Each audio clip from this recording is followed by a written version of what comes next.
I don't know why I'm writing this. Maybe because the nightmares won't leave me alone, even after all these decades. Maybe because no one believes what really happened in Stalingrad. They think they know. The historians, the veterans, the politicians, they all talk about strategy, sacrifice, and victory. But none of them talk about what else was in that city. None of them speak about the whispers, the shadows, the things that moved when no man was there to move them. I was only 19 when they sent me across the Volga into the heart of that frozen hell. Stalingrad in November 1942 looked less like a city and more like the bones of a great beast, picked clean and left to rot. Buildings stood like broken teeth, jagged and blackened by fire. The air reeked of smoke, blood, and something fouler, like meat left too long in the cold, half frozen and half rotting. The snow never stopped. It drifted through collapsed roofs, coated piles of rubble, and froze the corpses where they fell. You could walk past a man sitting upright against a wall, his eyes iced over, his skin stretched gray and stiff. Sometimes, in the corner of my eye, I thought they moved. Sometimes, I swore I heard them breathing. We had orders to hold the ruins at any cost. They didn't tell us that the city itself was already eating us alive. Our squad stumbled through streets that weren't streets anymore, just canyons of stone and iron, choked with wreckage. Every sound echoed forever. A single boot crunching on snow could carry across blocks of ruins, bouncing back to us in whispers that didn't sound like our own. Private Mikhail carried the machine gun on his back, and I remember the steam from his breath rising and vanishing in the freezing air. He muttered prayers constantly, his lips cracked and bleeding. Behind him trudged Lev, our youngest, his eyes wide, darting everywhere. None of us spoke much. We were too afraid that if we stopped listening, we'd miss the next artillery strike, or the click of a German sniper's bolt, or the whisper of death coming closer. That night, we took shelter in the shell of what had once been a bakery. The ovens were shattered, walls scorched black, and the floor littered with broken glass. We huddled in the back room, away from the windows. The silence was suffocating, broken only by the distant thud of shells. Then I heard it, faint at first, almost like the wind slipping through cracks in the walls. A whisper. At first, I thought it was just Mikhail's prayers. But then I realized the voice wasn't Russian. It wasn't German either. It was low, stretched, ancient. I couldn't make out the words, but the sound of it scraped the inside of my skull like a knife. "Did you hear that?" I asked, my voice barely above a breath. Lev's eyes met mine, wide, terrified. Yes, but when we asked Mikhail, he swore he heard nothing at all. That was the first night I couldn't sleep. The next day, we were ordered to patrol the southern sector, near the tractor factory. The city groaned as artillery pounded it endlessly. Every step sent shivers through me, not just from the cold, but from the feeling that we weren't alone. Corpses lay everywhere, frozen mid-scream, their mouths open to the gray sky. The snow covered their bodies like shrouds, but the wind sometimes brushed it away, exposing flesh gnawed by rats. I tried not to look. We passed through an alley where the walls were riddled with bullet holes. That was where we found them. 5 German soldiers, or what was left of them. Their bodies were arranged in a circle, their arms outstretched, their eyes wide and glassy. Blood had been smeared across the snow in patterns I didn't recognize, spirals, jagged lines, symbols that made my stomach turn. Who the hell would do this? Mikhail whispered, clutching his cross. Lev shook his head violently. Not us. Not them. Nobody would waste time like this. Not here. But I felt it in my bones. This wasn't war. This was something older. Something using war as its mask. We left that alley quickly, but I couldn't shake the feeling that the eyes of those dead men followed us. That night, when I finally closed my eyes, the dreams came. I was back in the bakery, but the walls were breathing, pulsing like lungs. The snow outside had turned black, rising and falling like an ocean. And in the shadows, I saw figures, soldiers, civilians, children, faces twisted and rotting, their mouths moving silently, whispering words I could not understand. When I woke, my throat was raw from screaming. Mikhail shook me hard. "Quiet. You'll give us away." But Lev was staring at me with pale, wide eyes. "You heard them too, didn't you?" I didn't answer, because I knew if I admitted it, then it was real. Over the next days, more men disappeared, some during patrols, others in the night. No gunshots, no screams. Just gone. One morning, we found Sergei, the squad leader, lying in the snow outside the bakery. His rifle was gone, his helmet missing. His face was twisted into a grin, so wide it split the corners of his mouth. His eyes were frozen open, filled with terror. But around his body, the snow wasn't red with blood. It was black. I don't know what it was. Oil maybe. Ink. Tar. Whatever it was. It stank of rot and iron, and it seeped into the ground like the earth itself was drinking it. By the end of that week, I realized something. Stalingrad wasn't just a battlefield. It was a graveyard, and the graves were not empty. They called it Rattenkrieg, the Rat War. That's what the Germans said, and they weren't wrong. Every block, every street, every room in Stalingrad was contested. The city wasn't just rubble, it was a maze of death. A soldier could spend a week fighting for a single floor of a building, and when the smoke cleared, the ground would be so thick with blood that it froze into dark slabs. But there were nights when it wasn't bullets or grenades that frightened me. There were nights when the city itself seemed to shift, and the shadows of the dead followed us. We were ordered to sweep a burned-out district near the tractor factory, to clear the ruins of snipers. The air smelled of gunpowder and charred wood. The snow, mixed with ash, fell in gray flakes that stung when they touched my skin. Lev walked beside me, his rifle shaking in his hands. His lips moved silently, counting steps, maybe, or whispering a prayer. Mikhail was ahead, his machine gun at the ready. None of us spoke. The silence in that part of the city was heavier than the weight of our rifles. As we advanced, we found the remains of a collapsed building. It must have been a factory once.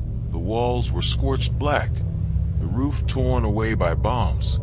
Steel beams jutted from the rubble like broken bones. Inside, the light was thin and gray, filtered through holes in the ceiling. Dust hung in the air, drifting like smoke. The floor was littered with helmets, boots, and shattered glass, and bodies. But these bodies weren't scattered like casualties of battle.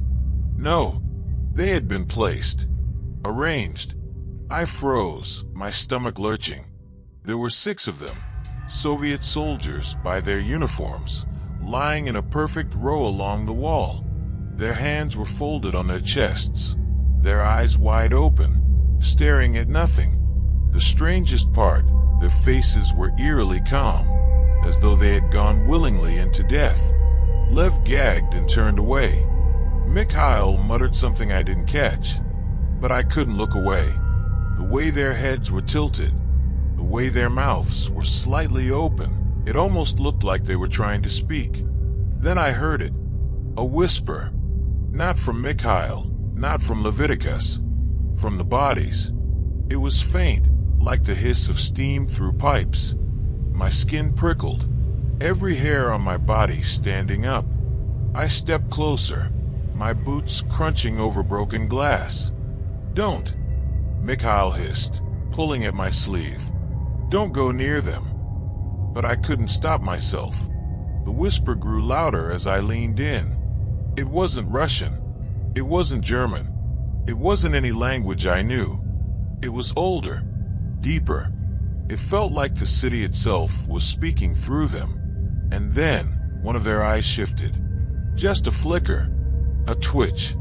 I stumbled back, heart pounding, rifle raised. Lev cried out, his voice cracking like a boy's. But when I blinked, the soldiers were still. Their eyes frozen, their mouths still. Nothing moved. Had I imagined it? No, I knew what I'd seen. We left that place quickly, but as we retreated into the snow-choked street, I swore I heard faint laughter echoing through the ruins. That night, back in our shelter, none of us could sleep. Lev paced the room, his boots dragging across the floorboards. They were arranged, he muttered. Not by men. No man would waste time. Who would do that? Shut your mouth, Mikhail snapped. His voice was harsh, but his eyes were frightened. He clutched his cross so tightly his knuckles went white. Don't talk about it. Forget it. But I couldn't forget. Not when I closed my eyes and saw their faces again. Calm. Waiting. The next day, we pushed deeper into the district. The fighting was worse there. Close quarters, brutal. Germans hid in basements, snipers in attics. We kicked down doors and fired into dark rooms. And every shot felt like it echoed forever. But it wasn't just the living we fought. In one ruined apartment block, Lev swore he saw a woman standing at the end of the hall. She wore no coat, no shoes. Her dress torn and blackened by soot. She didn't move, didn't speak, just stared with hollow eyes. We raised our rifles. The figure flickered like a shadow across broken glass and vanished. Did you see her? Lev whispered. I nodded. Mikhail only cursed under his breath. It wasn't the last time. Every building was alive with echoes. Sometimes it was German voices, barking orders, shouting in panic. But when we broke inside, the rooms were empty, dust swirling in the corners. Sometimes we heard Russian cries, men begging for water, for help, but there was no one there.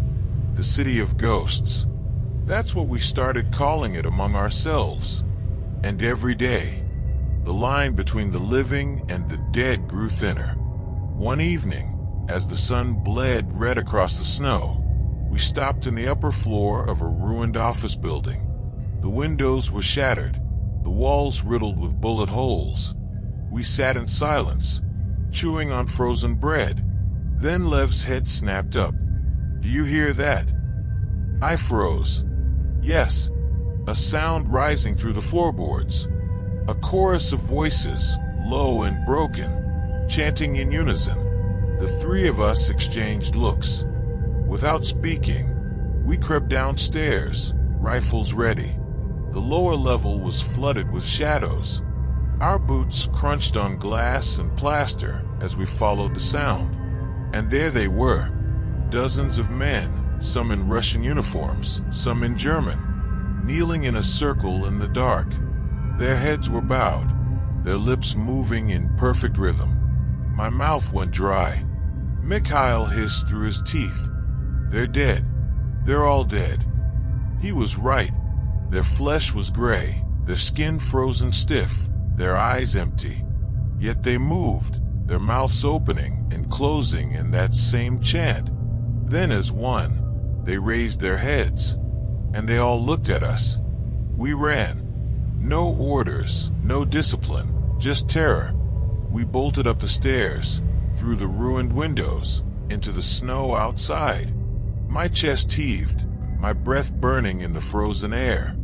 When we finally stopped, half a block away, the building behind us was silent. No chanting, no movement. Lev dropped his rifle, his hands trembling violently. Mikhail whispered a prayer I couldn't understand, and I realized something. The dead weren't just lying in Stalingrad. They were waiting. They say Stalingrad was fought above ground, in ruined factories, shattered streets, and frozen alleyways. That's only half the truth.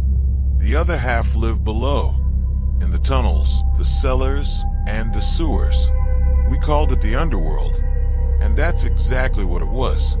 The order came at dawn.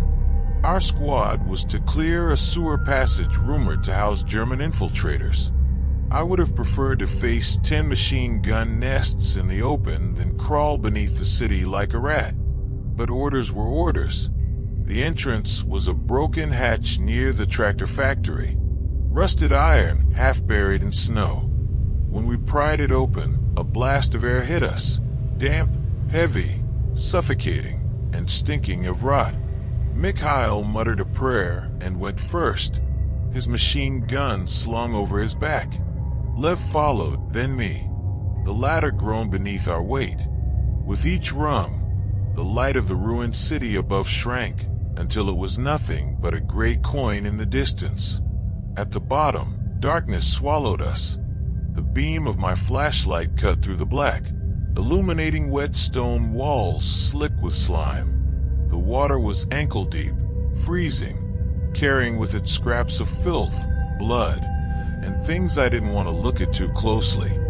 The sound of rats came first, scratching, skittering, squeals echoing in the tunnels. Their red eyes glowed in the beam of my light. Hundreds of them, watching us from the shadows. "This place is hell," Lev whispered. "No," I muttered. "Hell is warmer." We moved slowly, every step splashing. The tunnel twisted like the guts of some dead beast. Our boots slipped on stone slick with mold. The smell was unbearable, worse than death on the streets above. It wasn't long before we found the first body. A Soviet soldier, half submerged in the water. His face was pale, eyes wide, lips blue. His throat was torn open, not by a blade, not by a bullet. It looked as if something had gnawed at him. The rats were feasting on what was left, their small mouths tearing chunks from his flesh. Lev gagged, covering his mouth. Mikhail kicked the nearest rat away, but more swarmed, hissing, their teeth sharp in the dim light. We pressed on, but the deeper we went, the stranger it became. The tunnels weren't empty. We heard movement ahead, slow steps, splashing water. Mikhail raised his weapon, finger tight on the trigger. My flashlight beam cut through the dark, shaking in my trembling hands. A figure emerged. At first, I thought it was a German soldier. The uniform was torn and rotted, the helmet cracked. But as the light fell on his face, my blood froze. His eyes were gone, hollow sockets staring into nothing. His jaw hung loose, broken, as if unhinged. And yet he moved, his feet dragging through the water, arms twitching like a puppet on invisible strings. "Mother of God," Mikhail breathed. The thing turned its head toward us, though it had no eyes to see. Then it lurched forward. Mikhail fired. The burst of gunfire thundered through the tunnel, deafening. The figure jerked and fell into the water, splashing. But the sound carried. From the black behind it, more splashes came. More dragging feet. More whispers rising, bouncing off the walls. "They're coming," Lev stammered. "There's more." We turned and ran, our boots slipping, water spraying against the walls. The squeals of rats rose into a frenzy, their bodies scattering before us. The tunnels groaned, as though the city itself was alive down here. We stopped only when our lungs burned. My flashlight beam shook wildly across the walls, landing on something carved into the stone. Symbols, circles, spirals, jagged lines gouged deep into the damp walls. They looked the same as the marks we'd seen around those arranged corpses in the ruins above. My stomach turned to ice. "Who put this here?" Lev whispered. Mikhail shook his head violently. "Not men. This is older. older than Stalingrad. Before we could move, a noise rose behind us. Not footsteps, not rats. Something heavier, a scraping, like claws against stone. We pressed on, deeper into the maze, desperate for an exit. The tunnels twisted, split, doubled back. We were lost. The walls sweated moisture, dripping onto our helmets. And then we found Ivan. He had been part of another squad, sent down days before. At least, what was left of him had. He hung from the ceiling, suspended by wires hooked into his skin. His body was flayed open, ribs cracked wide, organs glistening in the faint light. Rats swarmed over him, feasting, darting in and out of his hollowed chest cavity. Lev screamed. Mikhail dragged him back, shoving his hand over the boy's mouth. But above Ivan's mutilated corpse, something was written in blood. A single word, scrawled in jagged letters. Waiting. That was when the water stirred. At first, I thought it was rats again, but the ripples grew stronger. A shadow moved beneath the surface. Long, thick. Wrong. Something brushed against my boot. I froze. My breath caught in my throat. Then it surged upward. A shape, black and slick, breaking the water with a splash.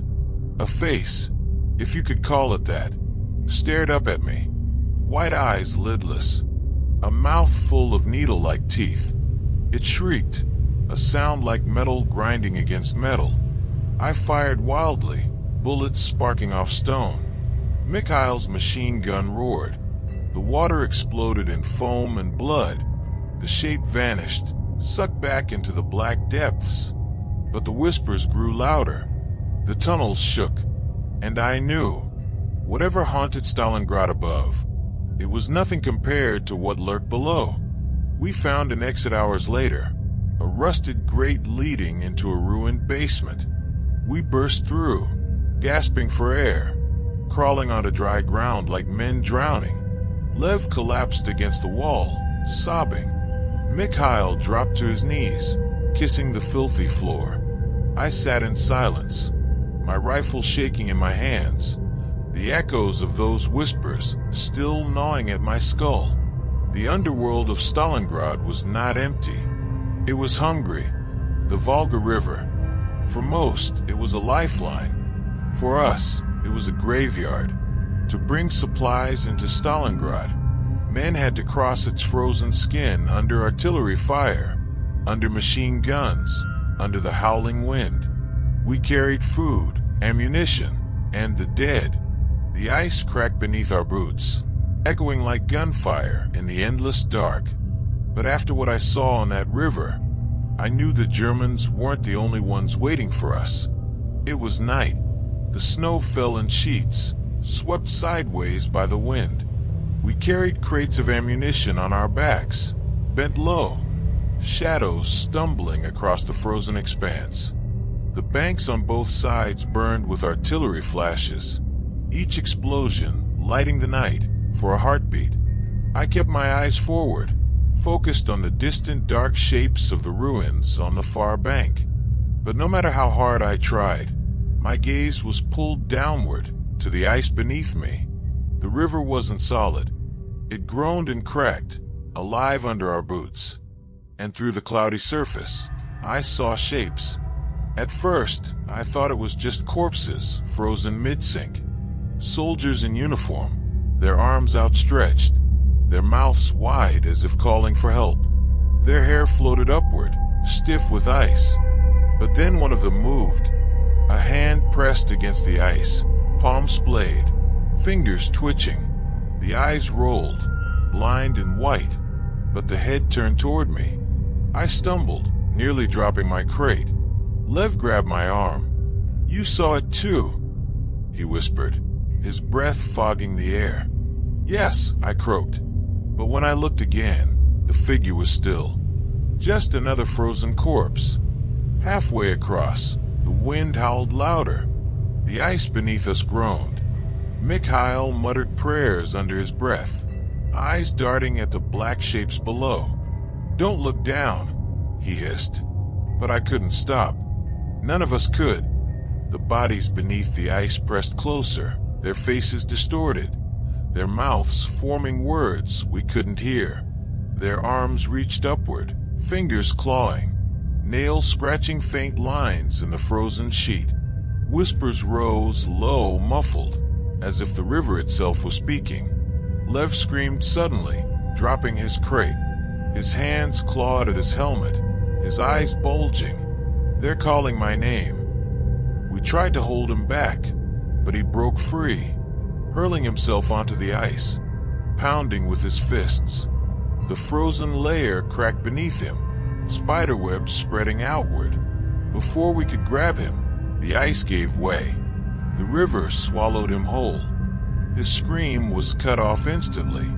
We ran to the edge, rifles slung, reaching down, but the water was black, churning. No sign of him, just bubbles. Then, faintly beneath the ice, I saw his face, pressed against the frozen barrier, mouth open in a scream, eyes staring straight at me.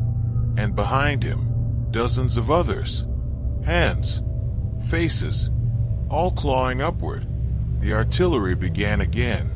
Shells slammed into the ice around us, spraying shards into the air. Men screamed as explosions hurled them into the black water.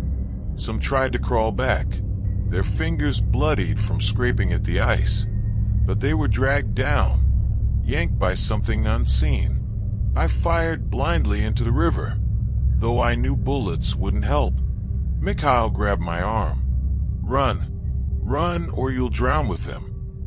We ran, slipping on the cracking surface, crates forgotten, just running. The ice groaned and split beneath us, holes yawning open into black water where pale hands reached. By the time we reached the far bank, only a handful of us were left. We collapsed in the ruins of a bombed-out storehouse, gasping for breath, our clothes soaked with sweat despite the freezing cold. Mikhail sat across from me, his face pale. "Lev is gone." I nodded slowly. My throat was too tight to speak. But what haunted me wasn't Lev's death. It was what I saw beneath the ice. The faces, the hands, the mouths whispering. They weren't just frozen corpses. They were waiting. That night, I couldn't sleep. I sat near the broken window, watching snow drift into the room. The wind howled like a chorus of voices, and in the frost forming on the glass, I saw shapes, faces. Lev's face among them. His mouth opened and closed silently, whispering words I couldn't hear. The next crossing was worse. We were sent back for more crates. Men refused, sobbing, begging not to go. But the officers shoved rifles into their backs and forced them. Stalingrad needed bullets. This time, the moon was bright, silver on the ice. The corpses beneath were clearer, closer to the surface. Their eyes reflected the moonlight, white and dead. I tried not to look, but my boots crunched near a crack, and I glanced down. Beneath me, a soldier in a German uniform stared up. His mouth moved. I couldn't hear, but I could read his lips. "Join us." I stumbled back, nearly slipping. The others didn't notice, too busy dragging their crates. The whispers rose again, carried through the ice, through the wind, crawling into our ears. "Join us. Join us. Join us." Halfway across, the ice shattered again. A dozen men fell in at once, their screams filling the night. I saw one pulled under so violently his helmet shot upward into the air, spinning. Another tried to crawl out, his fingers gripping the jagged ice. Something black coiled around his wrist, slick, long, strong. He was yanked down, vanishing into the dark. We kept moving. We didn't stop, because to stop was to die. When we reached the far bank, I collapsed in the snow, shaking uncontrollably. My rifle clattered beside me. Mikhail knelt, his breath ragged. "This river, it's cursed. It's not water. It's a grave." He was right. The Volga wasn't just claiming the dead. It was keeping them. That night, I dreamed again. I was beneath the ice, floating in the black. Faces surrounded me, Russian, German, young, old, all pressed close, their mouths whispering in unison. Their hands touched my skin, pulling me deeper, and at the bottom, something vast moved. Bigger than a man, bigger than a tank, a shape with too many arms, too many eyes, slumbering in the black. When I woke, my lungs burned as though I had been drowning, and even now, when I close my eyes, I can still hear it. The Volga whispering, calling, waiting. They told us the factory was secured. That was a lie. Nothing in Stalingrad was secure. After the horrors inside those rusting walls, our unit was shattered. Only 5 of us remained when command ordered us higher, onto the rooftops, to set up a sniper's nest. The Germans were moving through the ruins. We were told, "Stop them. Watch the streets. Hold the position at all costs." So we climbed. The stairwell was nothing but rubble and broken iron, our boots scraping against stone as we ascended into the gray light of morning. The cold burned our lungs, but we carried our rifles, dragging ourselves upward. Above us, the city sprawled, shattered blocks, blackened chimneys, streets lined with corpses half buried in snow. From the rooftop, I saw the Volga again, stretching like a scar across the earth. Smoke curled upward from both banks.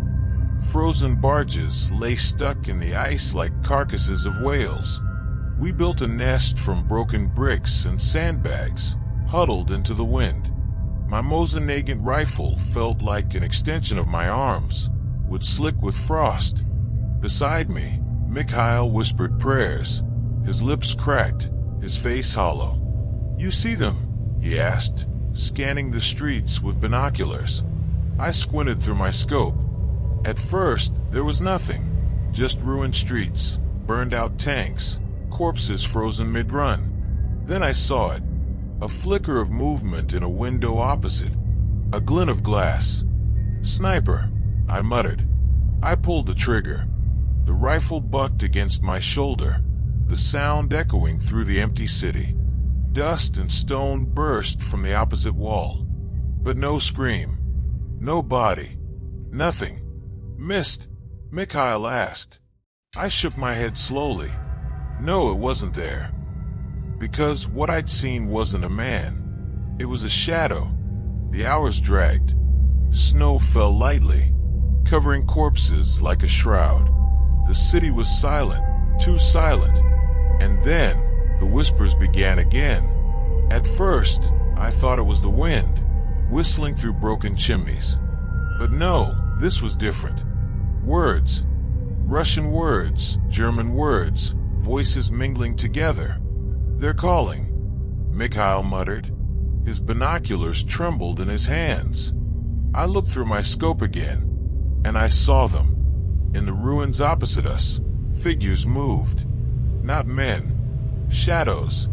Dark shapes wearing helmets, carrying rifles, stepping slowly through broken windows. Their movements were stiff, mechanical, jerking like puppets on strings. One lifted a rifle.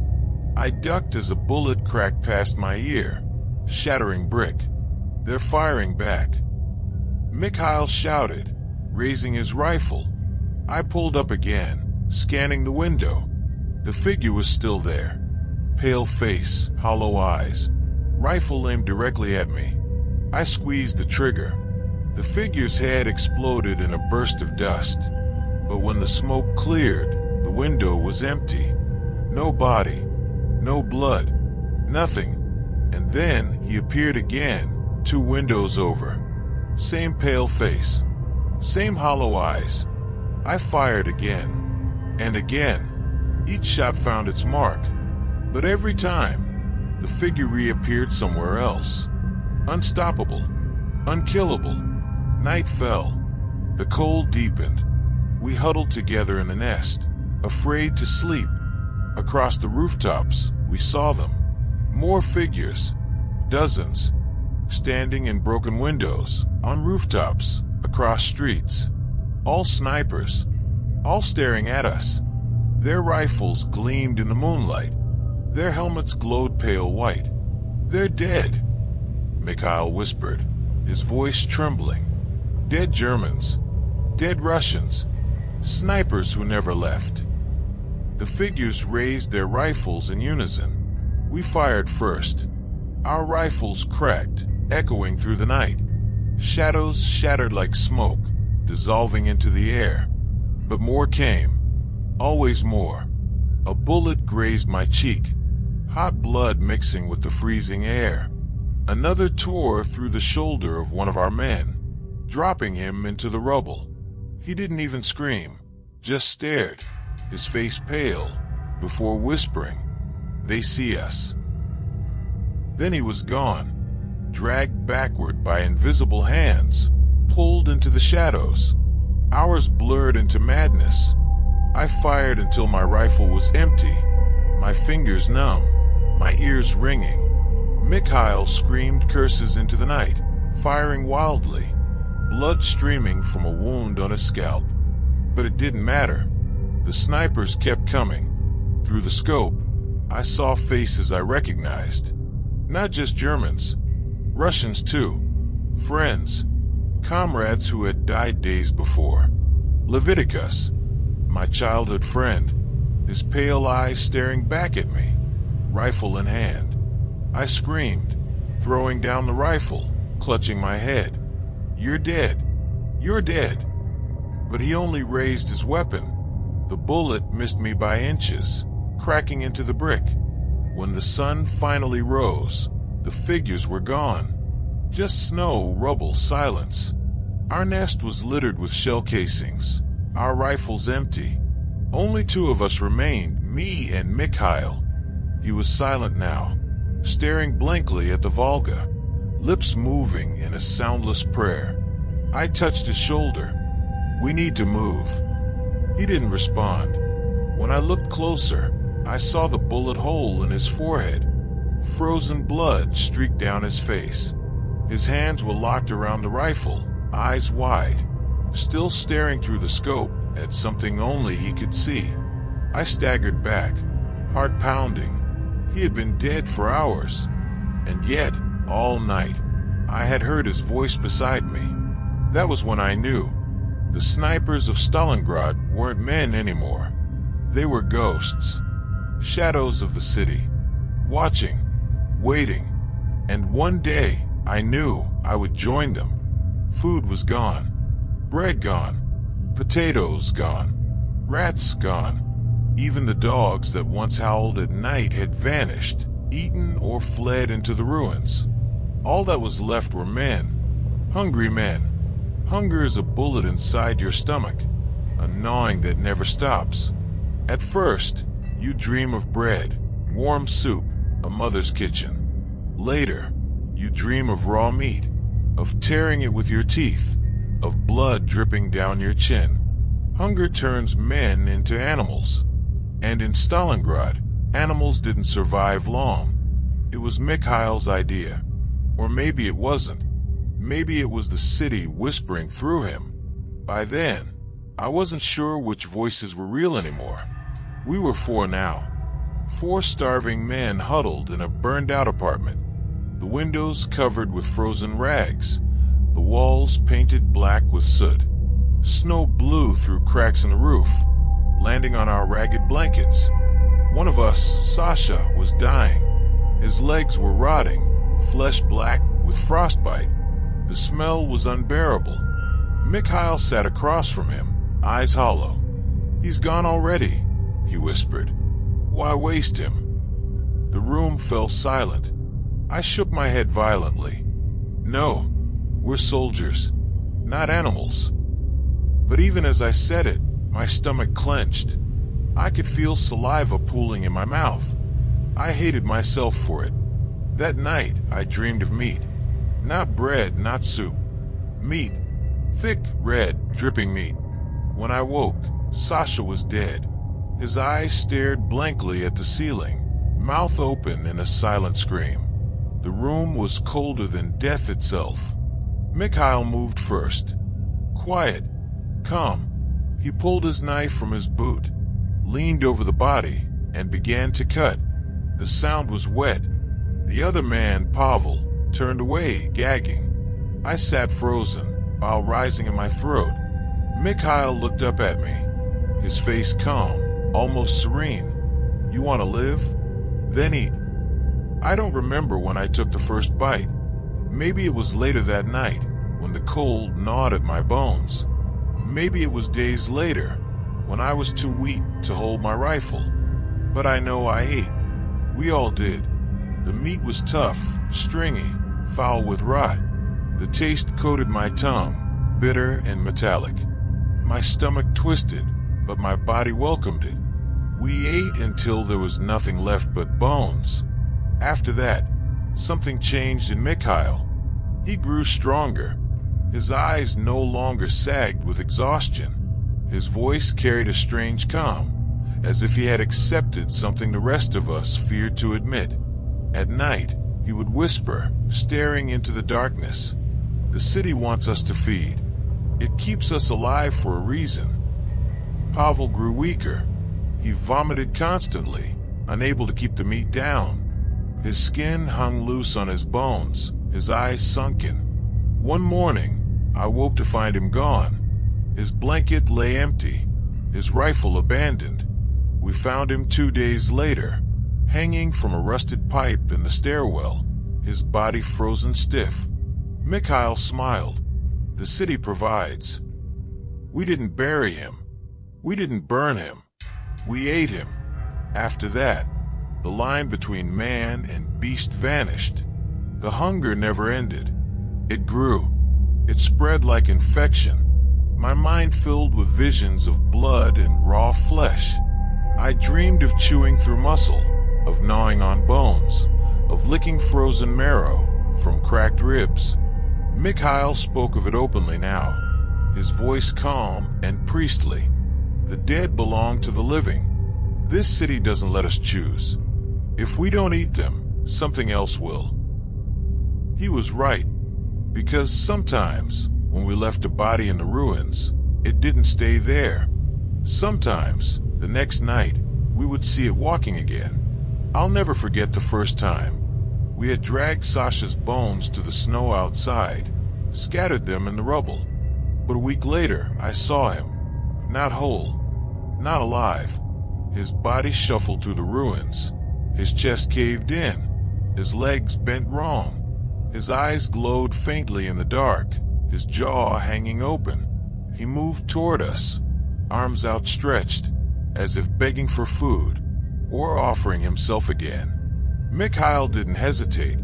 He raised his rifle and shot him through the skull. The body collapsed into the snow. Mikhail whispered, "The dead feed us. We feed the dead." The cycle continued. Men died. We ate. Those we didn't eat rose again, staggering through the streets, whispering our names. It was no longer about hunger. It was ritual. The city demanded it. The factory, the Volga, the snipers, they all whispered the same truth. Stalingrad was not a city anymore. It was a mouth, a vast, endless mouth, chewing through men, spitting out bones, swallowing souls. And we were its teeth. One night, I woke to find Mikhail crouched beside me, knife in hand. His face was gaunt, eyes wide, lips smeared with blood. He was staring at me the way a wolf stares at prey. "You're too thin," he whispered. "Too weak. The city won't waste you." I raised my rifle before he could move. The shot echoed through the apartment. His head snapped back, blood spraying the wall. He collapsed beside me, eyes still staring, lips still whispering words I couldn't hear. I sat there all night, rifle shaking in my hands, listening to the silence. But silence never lasts in Stalingrad. By morning, his body was gone, and in the distance, I heard him calling my name. By then, hunger and cold had carved me hollow. My bones ached, my skin clung to them like wet cloth, and my mind wandered places I no longer trusted. But even starving, even broken, I still carried my rifle. Not because I thought it could save me. No weapon could, but because in Stalingrad, a man without a rifle was already a corpse. It was dawn when the whispers grew louder. I woke to the sound of boots crunching in snow. Not just one pair, hundreds. I rose, trembling, pressing my face to the window. The streets below were filled, not with soldiers, not with living men, but with the dead. They moved in silence, a gray tide of broken bodies shuffling through the rubble. Russians in tattered greatcoats, Germans in blackened uniforms, men without arms, without faces, without jaws. Some dragged their intestines behind them like ropes. Some crawled on shattered stumps, their eyes glowing faintly in the snowlight. Their mouths opened and closed soundlessly, yet I could hear them in my skull, whispering, begging, mocking. The city's children had come home. I staggered back, bile rising in my throat. My legs carried me to the stairwell before my mind caught up. I didn't want to watch, but I couldn't look away. On the streets, the dead gathered in groups. They climbed the ruins, crawled into windows, dragged themselves across rooftops, and when the sun crested the Volga, they froze. Every head turned upward, toward me, thousands of eyes, pale and glowing. Every mouth whispered my name. I ran, through the stairwell, through the ruins, clutching my rifle. My breath tore at my lungs, my boots slipped on ice. My heart hammered against ribs that felt like they'd snap. The streets were worse. The snow was littered with bodies that hadn't moved before. Now as I ran, they stirred. Arms reached for me. Fingers brushed my legs. A jawless head rolled in the snow, teeth clicking together like a grotesque grin. Gunfire erupted somewhere far off. Someone else had seen them. The corpses turned at the sound, surging toward it in a slow, endless wave. I ducked into an alley, pressed against frozen brick, clutching my rifle to my chest. My teeth chattered, but not from cold. From the other side of the wall came voices. Russian, German, men calling for mothers, for wives, for God. The dead didn't care about sides anymore. Stalingrad belonged to them. I stumbled across survivors later that day. A handful of gaunt soldiers, faces pale as bone, huddled in the ruins of a bakery. Their rifles shook in their hands, their eyes wide with terror. You saw them too. One whispered. I nodded. My throat was too tight to answer. They come every night now, another muttered. From the rubble, from the Volga, from the sewers. We shoot, but they don't fall. They just keep walking, and when they take you... He stopped. His hands trembled, his eyes filled with tears. They don't kill you. They make you join them. That night, it happened again. We heard them long before we saw them. The scraping of boots, the moan of ruined throats, the whispers crawling through the wind. We fired from windows. Rifles cracked, muzzle flashes lit the dark. Corpses fell, shattered, collapsed in heaps. But the heaps moved. Hands clawed upward. Headless torsos dragged themselves through the snow. Legs hopped without bodies, boots pounding the ground like drums. One soldier screamed as a corpse seized his ankle. He fired down into its skull again and again, but the grip never loosened. More hands reached, more bodies piled on, dragging him into the dark. His screams echoed until they didn't. The bakery walls shook as something massive slammed against them. The dead were piling, climbing, building ladders of flesh. I fired until my rifle clicked empty, until the barrel smoked, until the corpses pressed against the windows like waves of meat. And then, the whispers changed. Not words this time. A rhythm, a chant, a single phrase repeated in dozens of languages. Russian, German, even voices I didn't recognize. Join us. The words rattled in my skull, louder than the gunfire, louder than the screams. Join us. The bakery roof groaned. Snow fell in sheets. We fled through the back, into the alleys, into the endless dark. The city was alive with them now. Streets crawled with corpses. Ruins echoed with whispers. Some stood motionless in doorways, like sentries. Some marched in columns through the snow, rifles still clutched in skeletal hands, moving like armies that never died. And above them all, I felt it. The city breathing, the rubble shifting like ribs, the wind howling like lungs, the Volga groaning like a stomach. Stalingrad wasn't just haunted, it was alive. And we weren't fighting the Germans anymore. We were fighting the city itself. I don't know how I survived that night. I remember running through alleys, stumbling over corpses, firing until my rifle was nothing but weight.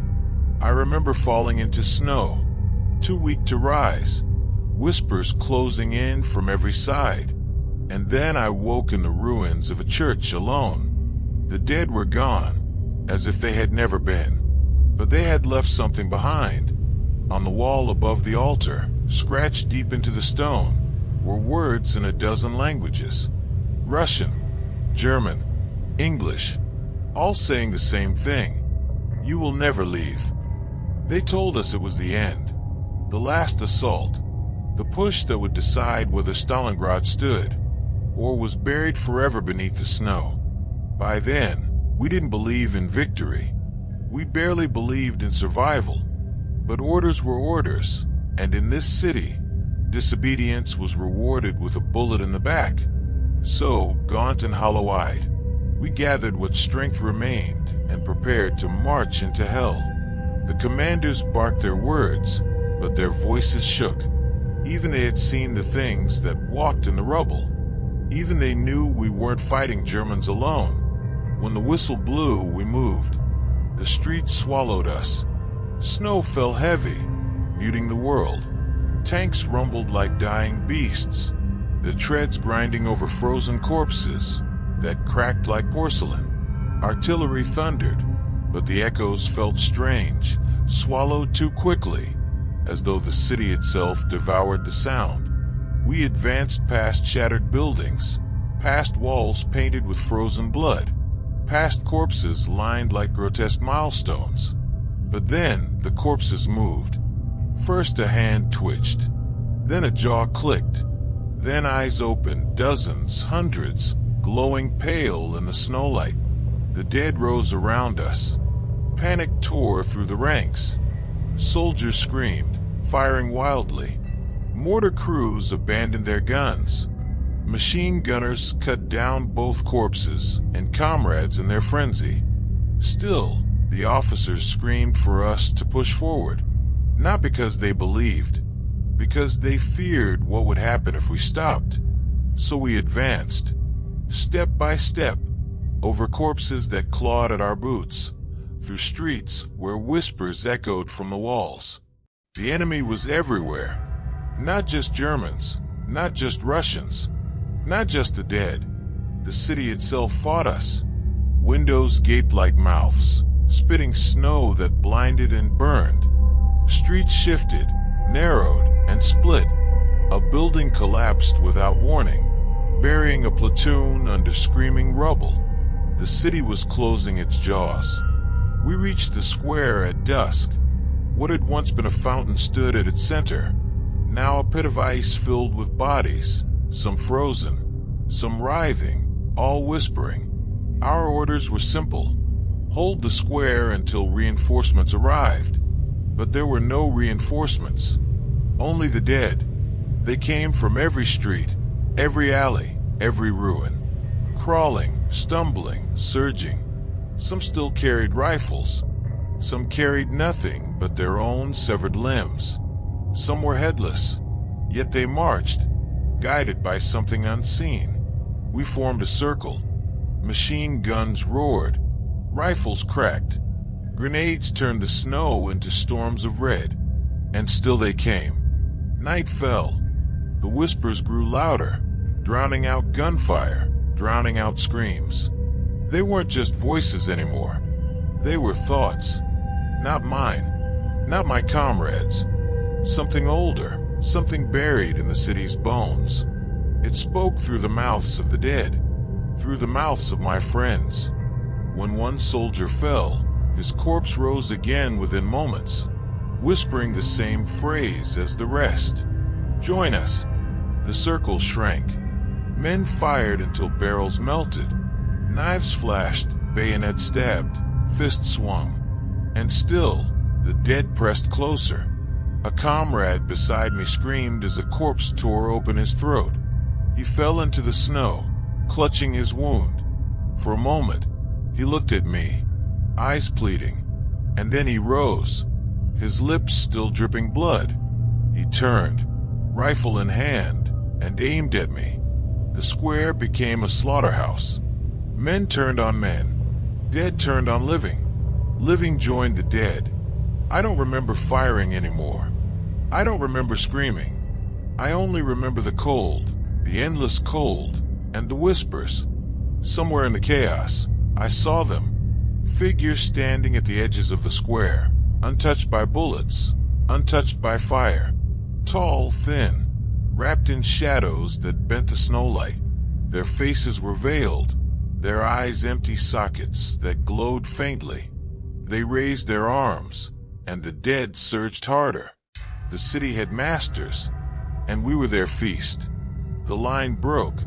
Men scattered into alleys, into ruins, into the waiting jaws of Stalingrad. I stumbled after them, slipping on blood-slick ice, clutching my rifle though it was useless. The square behind me pulsed with whispers. The fountain pit glowed faintly now, bodies within it writhing in patterns, forming shapes too vast to comprehend. The masters raised their hands again. The ground itself split, swallowing the wounded whole. I ran until my lungs burst, until my legs failed, until the city swallowed me too. I don't remember how I escaped, only that I woke again alone, in a bunker deep beneath the ruins. My comrades were gone. The whispers had retreated, but they lingered at the edges of thought, like smoke in a ruined house. The final push had failed, but the city had won. I am an old man now. My bones ache with the winters of decades, my breath is shallow, and my hands tremble even as I hold this pen. The world calls me a veteran, a survivor, a relic of a war long finished. But I know the truth. Stalingrad never ended. It has followed me, a shadow clinging to my every step, a whisper beneath every silence. People ask me to speak about the battle. They want stories of bravery, of sacrifice, of how we endured. They want something clean, something noble, something fit for history books. But there is no nobility in what I saw, no victory, only the endless, gnawing terror that still rots my mind. Even now, as I sit in this dimly lit room, I feel the city watching me, the same way it watched us then, through broken windows and collapsed walls, through the gaping mouths of the dead. I am not free. At night, the whispers return. They seep through the cracks in the walls, through the quiet hum of the radiator, through the faint creaks of the floorboards. Sometimes they call my name. Sometimes they repeat that same phrase from the square, the one burned into my skull. Join us. I tell myself it's only memory, only trauma. But when I close my eyes, I see them. Faces of comrades who fell beside me. Eyes empty, mouths twisted open. They shuffle closer, always closer, as if time itself cannot cage them. And worse still, I see the tall figures, the veiled masters of Stalingrad, waiting, patient. They never left. I try to build a life after the war. A wife, a child, a modest job at the factory. For a while, I almost believed I could outrun the past, but the shadows followed. I remember one night, my son woke screaming. He said he saw a man standing in his room, thin and tall, with hollow eyes that glowed faintly in the dark. I rushed in, but there was nothing there, only the cold. The kind of cold that doesn't belong in a summer night. That was when I knew it wasn't just me. Stalingrad had seeped into my bloodline. My wife begged me to see a priest, a doctor, anyone who could explain. But what words could I use? That a city had eaten my soul, that machines had breathed, that the dead had walked, that shadows had ruled us all? She wouldn't understand. No one could. So I kept silent, and the silence devoured us. Now I sit alone. My wife is gone. My son is gone. All my comrades are gone, whether to time, to bullets, or to the whispers that claimed them. The nights are worst. The shadows grow bolder. I see them now in the corners of the room, pressed against the walls, thin and patient. I see their breath fog the glass of my window, though the air is warm. Sometimes the walls of this room fade, and I am back there again. The square, the fountain pit, the bodies writhing in frozen patterns. The snow tastes of ash in my mouth, and the city whispers with one voice, eternal and unbroken. I hear boots crunching in the hall outside, heavy, deliberate, the way soldiers march through rubble. But I know there are no soldiers here. I am alone, aren't I?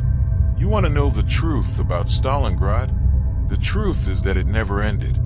Not for me. Not for any of us who walked its ruins. We carried it inside us, a parasite that never stopped feeding.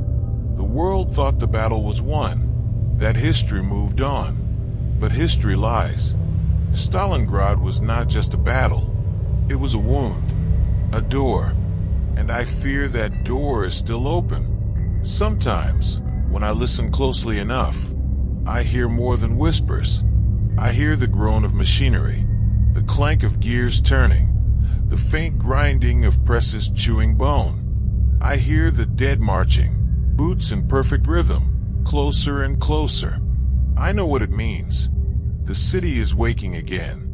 I am old, yes, but the terror has not weakened with age. If anything, it has sharpened. I have learned to see the shadows for what they are. Not memories, not dreams, not hallucinations.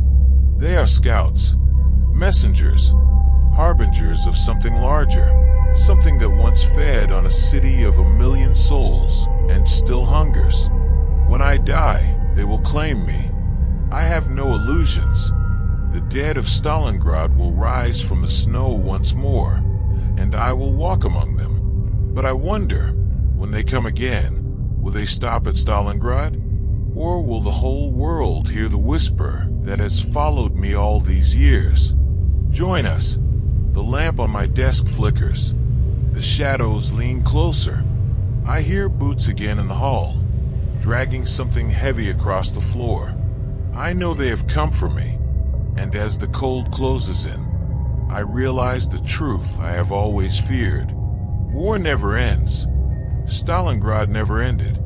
The shadows are eternal, and soon I will be one of them.